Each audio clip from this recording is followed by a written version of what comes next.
Hi, how are ya? My name is MaxNoSleeves, and today I think I'm going to tell you a story about my scars. Yeah, I've been wanting to do this video for a while. It's kind of like when people explain their tattoos, only I don't have any tattoos because I'm a pussy. No, a scar is kind of like a tattoo, only you didn't know you wanted it, and then you're stuck with it forever. So it's kind of like a little brother. Just kidding, Alex, I love you. Boom, number one.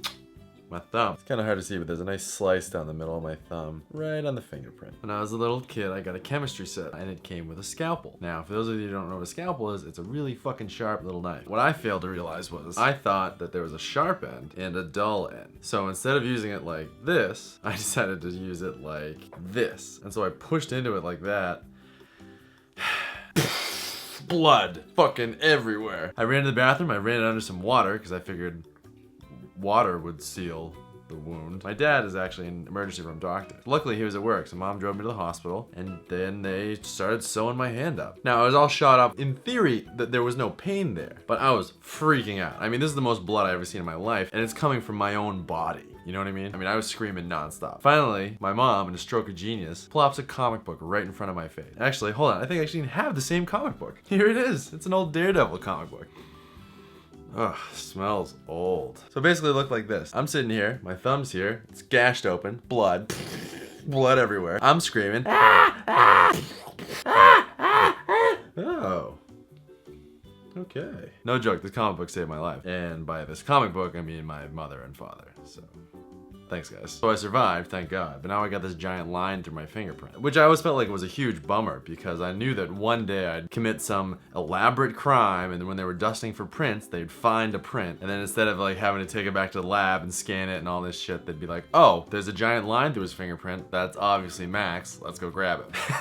Now, this is delusional on a whole multitude of levels, but let's just count them off real quick. 1, I thought for sure growing up that I would be a master criminal someday. 2, I thought I would have a policeman arch nemesis that would be constantly chasing, but never quite catching me. And 3, that the one thing that would trip me up would be the time between they get the fingerprint and then they bring it to the lab. Maybe I was reading too many comic books. This is a great one. Oh, sorry. Back to the story.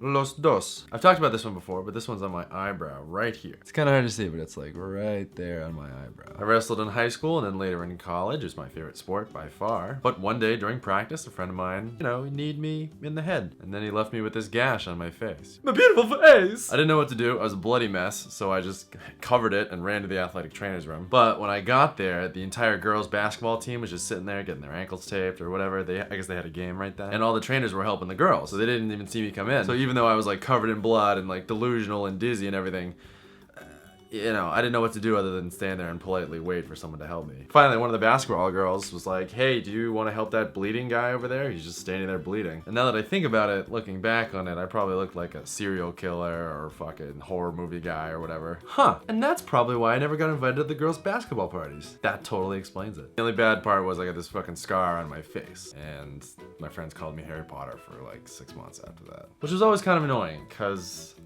scar is right there. Number 3, trace, amigo. This is actually kind of tough to see. Easy, Max. I got this scar right there on my shin. You see that? Sidebar, I really like these pants because they have a nice big hole right in the crotch here. One summer, a bunch of us decided to drive down to Cape Cod. Massachusetts is like a rectangle, and then there's the arm at the end. It's Cape Cod. Shameless. Anyway, we get there, we're doing some fun stuff. We're grilling, tossing the old football around, ayo, ayo. I decided to go for a swim with my girlfriend at the time. We're swimming, it's in the marina, there's a bunch of boats over there, it's really cool. So I tried to swim under one of the boats. So as I was kicking, I felt like something sharp, like either hit my shin or bite my shin or something weird. So I swam back out to the surface. I couldn't really see it, because I was swimming. So I yelled over to my girlfriend. I was like, baby, do you mind if we like cut the swim short? I think something's wrong with my shin. I don't really know. And she looked at me. This was just a sweetheart of a girl. Beautiful, smart, kind, caring girl. She looks at me and she says, hey, I got an idea. What if you just stop being such a pussy? Nothing like a Boston girl, am I right? Anyway, we finished our swim, get back to the shore. I'm like, oh yeah, my shin. I looked up. The skin was split wide open. I could see my shin bone. Yeah, when I swam under the thing, I like kicked the underside of an engine on a boat, and the propeller blade just fucking split my shin wide open. So you could see the bone, it was just sticking out. Ugh, so gross. As you know, I'm a big tough guy, so gory stuff like that doesn't bother me. It was so gross. So I was freaked out. I didn't know what to do. but we had just got to the cave. So I just fucking duct taped it closed and got it sewed up on Monday. What are you gonna do? Now, before we get to the last one, I want to go through a couple of honorable mentions. These guys I got on my friend's teeth. I have no idea where I got this one. It's real faded now, but I got this one because I was in China, and they have really hot street meat vendors. And a little boy rode his bicycle into the back of my leg, and I fell into the street meat vendor and burned my arm. And then I got up, and then I looked at the kid, and the kid looked at me, and he was like, rode his bike away. No big deal. Which brings us to our final and my favorite scar, the back of the hand. I'm not talking about these two. I don't even know what that's from. I got myself a nice little circle right there. Makes no sense, right? Why would that be there? Well, glad you asked. So back in high school, I was sitting at my desk and I had a lot of homework to do. So I had a thought, which I think every young person has had at some point when they have a lot of homework to do. I wonder what would happen if I burned some floss. Now, I want you guys to know I was very bored and very stupid. I would not recommend anyone ever try this, ever. But let me tell you what happened. Now, if cartoons had taught me anything, that everything with a long rope or fuse or whatever burns very, very slowly. And then kablooey, whatever, boom goes the dynamite. So I held it out like this, and I lit one end on fire. And instead of burning very slowly, it goes, it burned so fast. It was crazy. I almost burned my finger. So what did I do? I tried it again, obviously. Grabbed another piece of floss, but this time I was smart. Instead of holding it like this, where it would just burn, I held it like this. That way, it could burn up. And then whenever it was done, boop, I could just drop it.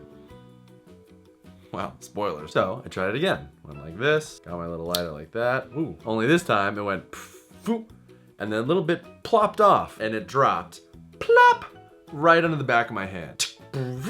Plop, boom. Ah! What a day, am I right? Luckily it was mint dental floss, so it hurt even more. Now I have this great scar. Constantly remind myself, no matter how stupid you think you are, you can always be a little bit dumber. I'm MaxNoSleeves, and those are my scars. Yeah, I wanted to do that video for a while. I really like the scar stories. I also want to hear some stories from you. Leave them in the comments below, or if you want to tweet me a picture, hit me up on Twitter. Either way, I want to hear your stories. Thanks for watching. If you like the video, please subscribe. If you don't like the video, please subscribe. My name is MaxNoSleeves, and I'll see you next Tuesday.